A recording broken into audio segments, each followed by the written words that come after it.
We are getting ready to make our cord keeper. You should have cut it out like this and transferred the markings onto the wrong side of one piece.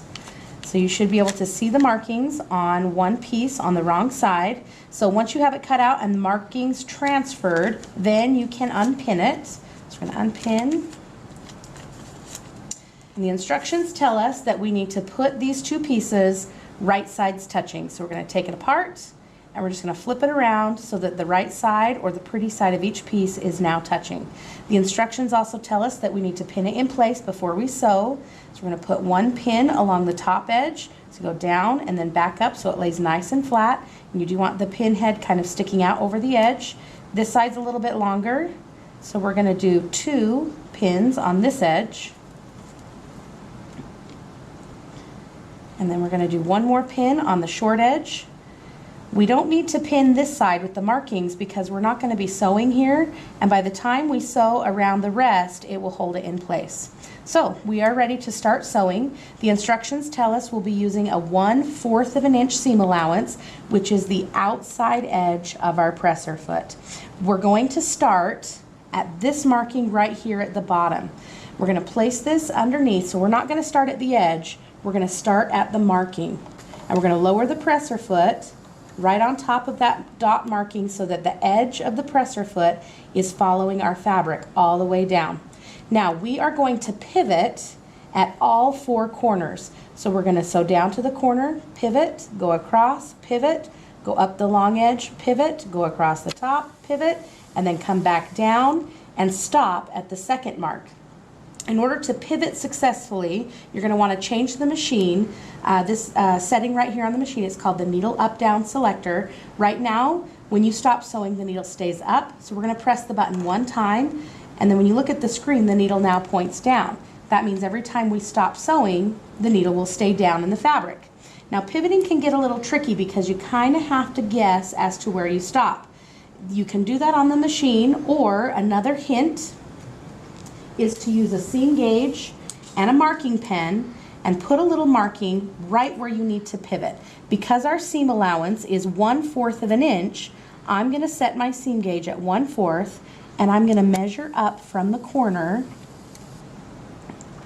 1/4 of an inch, and I'm going to put a little dot right where that is. Now I know that that's where I need to stop so that I can pivot across the other side. So now let's put a marking on this side. And we're going to do it at 1/4 of an inch. Might be a little easier this way. 1/4 of an inch up, right there. We'll put another marking on this corner. And we'll do another marking on this corner. Now, instead of trying to guess where I need to stop and pivot, I now have little markings in the corners to help me. Okay, we're ready to sew it. So we're going to place it in at this bottom mark and line up the outside edge of the presser foot with our fabric. I'm going to twist the hand wheel so the needle goes in, and you do need to back stitch right when you start. And then we're going to go forward to the edge, and we're going to stop when the needle touches that dot. So I'm going to look right here, maybe 1 more stitch. Now I can lift the presser foot and turn the fabric, and it's going to pivot easily because the fabric's not coming out, the needle is down, and I can lower the presser foot, and you've done it correctly if the edge of your presser foot is on the edge of your fabric, which it is. So now I'm going to work my way across the bottom edge. Remember to stop and take out the pin, don't sew over it. Keep the edge of your fabric on the edge of your foot, and kind of slow down once you get to the edge where the dot is so that you can pivot right where you're supposed to. Right here, lift, pivot, lower the presser foot, and continue down this side.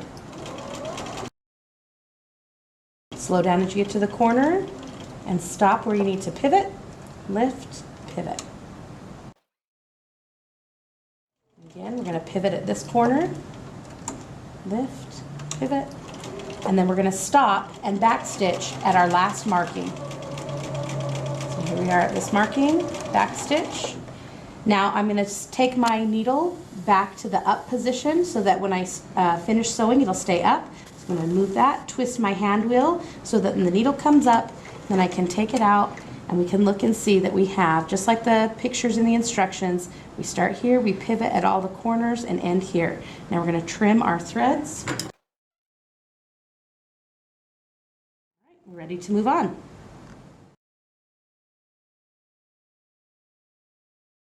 All right, the next step of our cord keeper is to clip the corners. Right now it is nice and square, but when we turn it inside out, this seam allowance will kind of jumble in the corners. So we're going to clip the corners, take a pair of shears, and very carefully cut diagonally across all 4 corners. Do not cut through the stitching or you will have a hole. So as we get going, we're going to get up right next to the stitching and clip. So we are going to clip some of our seam allowance out, but we are not going to cut through the stitching. So we're going to do this to all 4 corners.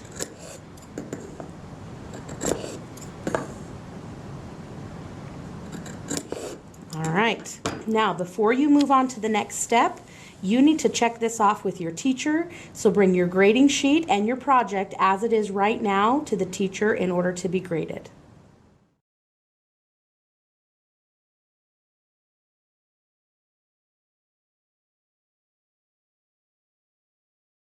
Okay, we're ready to move on with our cord keeper.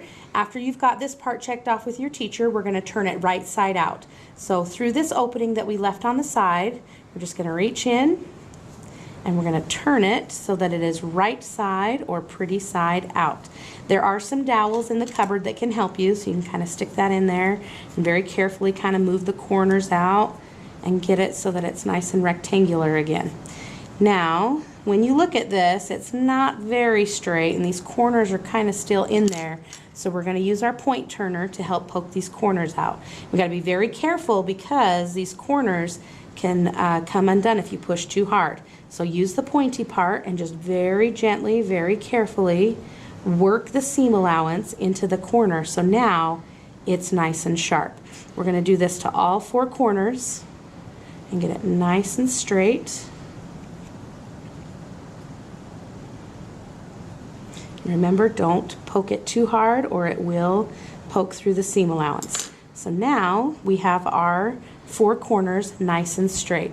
Now we're ready to go press it on the iron. All right, here we are at the iron. We're ready to press this flat. Now this opening that we left here, this fabric likes to kind of poke out and it's not very straight. So as you get ready to press this, make sure that it is folded inside so that it creates this little folded crease right here. Now these creases kind of like to stay in this little valley here. We're going to roll the seam with our fingers. So we're going to take the seam and we're going to roll it to the edge because we want that seam line to be flat and on the edge. So after we're done rolling it, we're going to place it on the ironing board. We're going to iron, and sometimes you kind of need to roll and iron at the same time, and you can use a lot of steam so it stays nice and flat. We're going to do the same thing all the way around. Just get it nice and flat on all the edges. And I would work your way from the edges in. Don't press the whole thing until you have the edges nice and straight, and then press the whole thing. Okay, so here's our last edge. We're going to make sure that that's nice and straight. Now I can press the whole thing. All right, if you can see the markings, make sure that they've either disappeared with heat or like this blue one disappears with water. I'm going to use the spray from the iron, kind of spray that edge and then iron it so that that marking disappears. We don't want it in our final product. All right, we're ready to move on to the next step.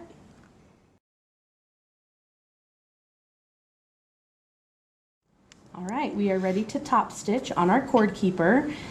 We are going to be pivoting again at the corners, so if your machine is not set to pivot, make sure you press the needle down selector so that you can pivot at all the corners.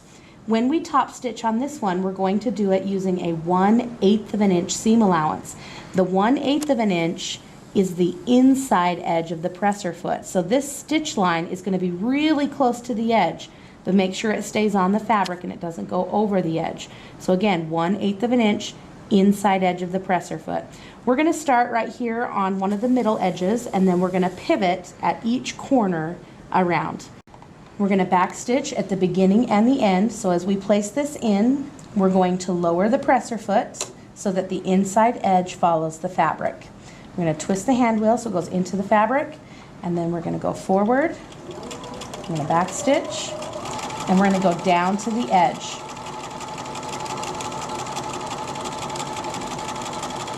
As we get close to the edge, we're going to go kind of slow, maybe one stitch at a time, and then we're going to pivot and go across. And the inside edge of your presser foot, again, should follow the edge of the fabric. Here it might get a little tricky. If your fabric gets stuck in the corner, you want to kind of try to push it through and it should go. If it really gets stuck, you might want to get your teacher so she can help you get it out. So as you go, you just want to make sure it goes nice and straight. We're going to go slow as we get to the corner, and we're going to pivot again and go up the other edge.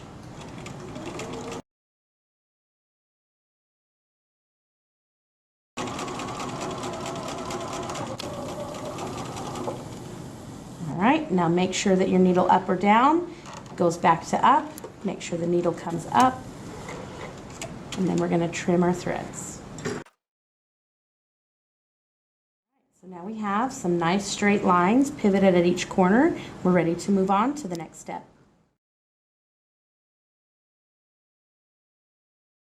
All right, the next and last step of our cord keeper is to sew on the Velcro. You should have picked up a piece of Velcro about 2 inches long, and it should come in 2 pieces. We've got the hook side and the tape side, or you could say the scratchy side and the soft side. We're going to place these on opposite sides of our cord keeper. When you first get them and pull them apart, you want to make sure that they're straight. So if you need to trim, kind of very carefully trim the edges to make sure that it's nice and square and straight. Make sure you do that before. We're going to start with the hook side or the scratchy side. We're going to place it on one side, one short end of our cord keeper, and we're going to kind of just center it in there, kind of eyeball. Then we're going to take a pin and we're going to pin it in place. So we're going to go all the way down, all the way up, and we really just want that to stay right where it needs to stay, in place. Now, just like we did around the edge of our cord keeper itself, we're going to sew 1/8 of an inch all the way around this rectangle of Velcro. So, because we're going to be pivoting again, you might want to make sure that your needle up down is in the down position. So here we go, we're going to place this in following the inside edge of our presser foot. I'm going to start along the edge, the long edge of the Velcro. I'm going to put the needle in. I'm going to go forward, I'm going to back stitch, and then I'm going to continue forward. Now that I have started sewing and the Velcro is right where it needs to be, I can take this pin out. This pin is to secure it until you start sewing. So now we can take the pin out, and the Velcro is going to stay right where it needs to stay. So I'm going to sew to the edge, pivot, and go around all 4 sides at 1/8 of an inch. One more. Turn and pivot.